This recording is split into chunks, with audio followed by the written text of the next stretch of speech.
নমস্কার বন্ধুরা, আপনারা সকলেই আমাদের এই চ্যানেলটিকে এত ভালোবাসা দিচ্ছেন, তার জন্য আপনাদের সকলকে অসংখ্য ধন্যবাদ।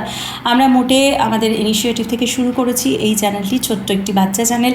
তবে আমাদের হঠাৎ করেই মনে হয়েছিল যে আমরা আমাদের অভিজ্ঞতা থেকে যা কিছু শিখেছি সেগুলো যদি আপনাদের সঙ্গে শেয়ার করে নিই, তাহলে হয়তো আপনাদের বাড়ির সারমেয়টির কিছুটা উপকারে আমরা লাগতে পারি। তো সেই ভাবনা থেকেই আমরা আজকে ওরিও এবং ডটের চ্যানেলে নিয়ে এসেছি একটি খুবই ইম্পর্টেন্ট বিষয়, যেটা এই গরমকালে মাথায় রাখা ভীষণ প্রয়োজনীয়। সেটি হচ্ছে টিক ফিভার, যেটা ভীষণ রকম হয়, বিশেষত এই গরমের সময়টাতে। কিন্তু টিকের উৎপাত, পোকার উৎপাত ওদেরকে ভীষণ বিব্রত করে তোলে, এমনকি এটা প্রাণঘাতী পর্যন্ত হতে পারে। আমি এখানে আলোচনা করব যে টিক যাতে না হয় তার জন্য আমরা কিভাবে প্রিকশন নিতে পারি, আমরা কি কি জিনিস ফলো করলে কিছুটা হলেও সেই টিকটাকে অ্যাভয়েড করতে পারবো। যদি টিক হয় তাহলে আমাদের কি কি করণীয় আছে, কি থেকে আমরা বুঝতে পারবো। সেই সাথে সাথে শেয়ার করব ওরিওর সঙ্গে ঘটে যাওয়া একটা ঘটনা। সেই আমাদের একটা বিভীষিকাময় কিছুটা সময় কেটেছিল, সেই ঘটনাও আপনাদের সঙ্গে শেয়ার করছি। চলুন শুরু করা যাক আজকের ভিডিও। প্রথমেই বলি যে গত বছর যখন ওরিওর 3.5 মাস মোটে বয়স ছিল, সেই সময় আমরা একটা অদ্ভুত এবং ভীষণ ভয়ানক অভিজ্ঞতার সম্মুখীন হই। সে একদম একটা ছোট পাপি ছিল এবং বাড়িতেই বেশিরভাগ সময় থাকতো, খুব একটা সে বাইরে যেত না। মোস্টলি আমি ওকে ছাদে নিয়ে যেতাম, সেখানে একটু খেলাধুলো করতো। কিন্তু হঠাৎ করেই আমি লক্ষ্য করি যে ওর গায়ে টিক হয়েছে, কিছু পোকার আক্রমণ হয়েছে। তবে প্রথম দিকে বোঝা যায়নি, কারণ টিকের কিছু সিমটমস রয়েছে। এই ফাঁকে আমি সিমটমসগুলোও বলে দিই। ওরা প্রথমে খাওয়া দাওয়াটা ছেড়ে দেবে, খাওয়া দাওয়া করতে চাইবে না মোটেই, এবং ওদের টেম্পারেচারটা স্বাভাবিকের থেকে বেশ 2-3 ডিগ্রি বেড়ে যাবে, মানে ওদের ফিভার হওয়ার সম্ভাবনা থাকে। এবং সেই সাথে সাথে যে চোখ ছলছল করবে, কানের তলাটা গরম, অর্থাৎ জ্বর আসছে, এটা বোঝা যাবে। তো এই রকম বিভিন্ন রকমের সিমটমস হতে পারে, বমি হতে পারে। কিন্তু ওরিওর এই সমস্ত একটাও সিমটমস ছিল না। ওর খাওয়া দাওয়া, ওর অ্যাক্টিভিটিসও প্রচণ্ড অ্যাক্টিভ ছিল, সেই জন্য একেবারেই বোঝা যায়নি। যদিও আমরা প্রতিদিন ওকে আছড়ে দিতাম, চুল আছড়ে, মানে ওর সারা শরীরে ব্রাশিং করিয়ে দিতাম আমরা, কিন্তু তার সত্ত্বেও যে টিকগুলো যে ভেতরে ভেতরে কোথায় বাসা বাঁধে সেটা আমরা তখনও ধরতে পারিনি। সেই জন্যই আপনাদের জন্য এই ভিডিওটা নিয়ে আসা। যখন আমরা বুঝতে পারি তখন অনেকটা ছড়িয়ে গেছে বিষয়টা, এবং ওর নাক থেকে রক্ত পড়তে শুরু করে। এটা হচ্ছে ভীষণ বড় রকমের একটা সিমটমস, মানে ব্যাপারটা অনেক দূর ছড়িয়ে যাওয়ার পরেই মেনলি এটা হয়। তো ওর কিন্তু তখন যেদিন আমরা দেখি নাক থেকে রক্ত পড়ছে, সঙ্গে সঙ্গে আমরা আর এক মুহূর্তও দেরি করিনি, 0.5 ঘন্টার মধ্যে ওকে আমরা নিয়ে ভেটের কাছে পৌঁছে যাই। এবং সেখানে পর্যাপ্ত পরিমাণে যে ট্রিটমেন্টগুলো হওয়ার কথা, যেভাবে ওরা পরীক্ষা নিরীক্ষা করেছে, সেই পরীক্ষা নিরীক্ষার ফলে যে রেজাল্ট বেরোয়, সেই রেজাল্ট থেকে আমরা জানতে পারি যে হ্যাঁ, ওর টিক ফিভারই হয়েছে।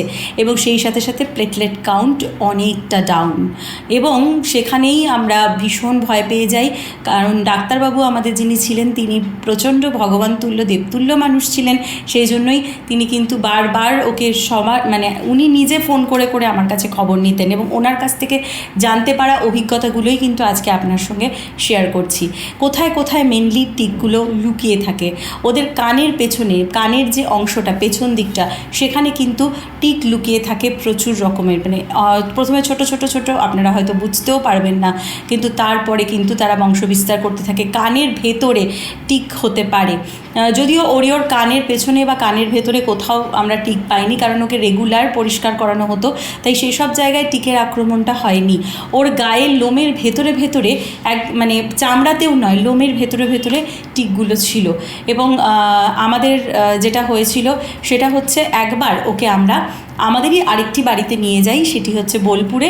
এবং সেখানে ও খুব দৌড়োদৌড়ি করে। আমাদের বাড়ির সামনে একটা লন আছে, মাঠের মতন রয়েছে, সেখানে ঘাসে দৌড়োদৌড়ি করে, খেলা করে। আমরা ভাবি খুব ভালো কথা, সব শিশুদেরই একটু দৌড়োদৌড়ি করা দরকার, বিশেষত সারমেয়দের একটা এক্সারসাইজের প্রয়োজন।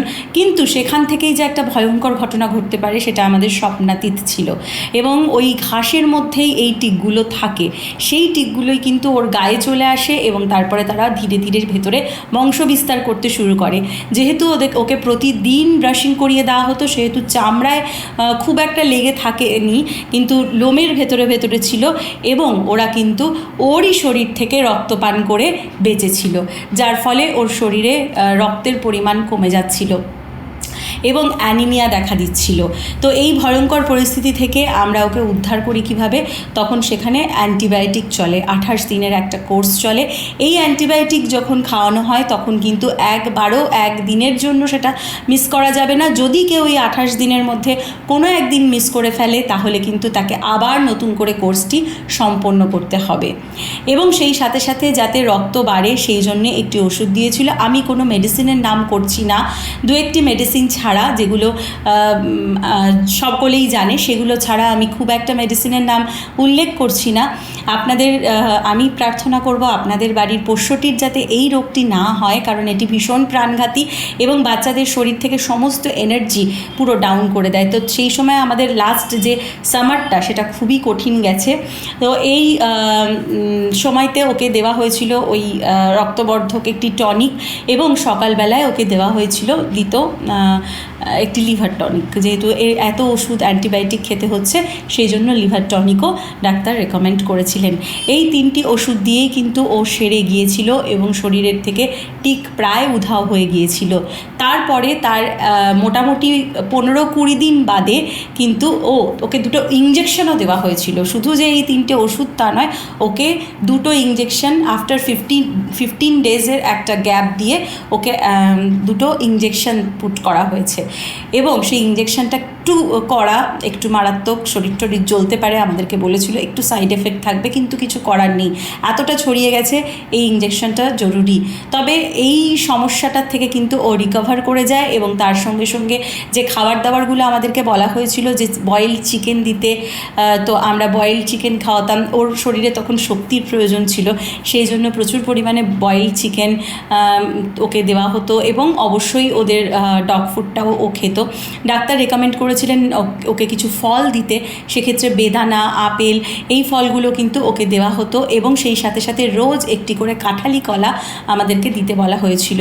এবং আমরা কিন্তু ঠিক সেই রুটিনে চলেই ওরিওকে কিন্তু সুস্থ করে তুলেছিলাম। ওরিওর আজকে 1 বছর বয়স, আপনারা ওর ভিডিও দেখেন, ও একটি সুস্থ সবল বাচ্চা। এবং আমি ঈশ্বরের কাছে প্রার্থনা করি ও এবং ওর মতন সকলেই সুস্থ থাকুক। তবে এর সাথে সাথে কিছু আমি প্রিকশনও বলে দিই, যেগুলো আমাদেরকে সেই সময়তে আমরা জানতে পারিনি। আপনাদের কাছে যদি ভিডিওটা পৌঁছয় হয়তো আপনাদের কোনো উপকার হতে পারে। আমি এখানে লিখে নিয়েছি। আপনারা যেটা করতে পারেন, এই গরমকালটাতে যখন ওদেরকে স্নান করাবেন তখন ওদের শ্যাম্পুর সঙ্গে 1 কাপ জলে ভিনিগার, মানে হোয়াইট ভিনিগারও নিতে পারেন, আবার অ্যাপেল সিডার ভিনিগারও নিতে পারেন, সেটা নিয়ে নেবেন। এবং তার সঙ্গে শ্যাম্পু নিয়ে নেবেন, ওদের যে শ্যাম্পু, এই 3টে, মানে 1 কাপ জল, অ্যাপেল সিডার ভিনিগার এবং শ্যাম্পু, এই 3টেকে মিক্সড করে ওদের গায়ে লাগাতে পারেন বিফোর বাথিং, ওদেরকে স্নান করানোর আগে, এবং স্নান করিয়ে দিতে পারেন। এতে কিন্তু এই যে অ্যাপেল সিডার ভিনিগার বা এই যে যেটা হোয়াইটই হোক বা অ্যাপেল সিডার ভিনিগারই হোক, এইগুলো কিন্তু টিককে ওদের ধারে কাছে ঘেঁষতে দেয় না। এবং এটা কিন্তু টিকের জন্য, এই পোকাগুলোর জন্য কিন্তু বিষের মতো কাজ করে। তো সেই জন্যই এটা আপনারা ইউজ করতে পারেন। এছাড়া আরেকটি খুব ভালো জিনিস, সেটা হচ্ছে ল্যাভেন্ডার অয়েল। ল্যাভেন্ডার অয়েল আপনারা এমনিও দিতে পারেন। ল্যাভেন্ডার অয়েলের গন্ধটা খুব সুন্দর, কিন্তু সেটা আমাদের জন্য, মানে মানুষদের জন্য, কুকুর বেড়ালদের জন্য, কিন্তু ওই পোকাগুলোর জন্য নয়। আপনারা যদি ওকে বাইরে কোথাও নিয়ে যেতে চান, যদি মনে করেন যে সেখান থেকে টিক হলেও হতে পারে, তাহলে কিন্তু ল্যাভেন্ডার অয়েলটা আপনারা তার আগে স্প্রে করে দিতে পারেন, এবং সেই গন্ধে কিন্তু টিক আসবে না।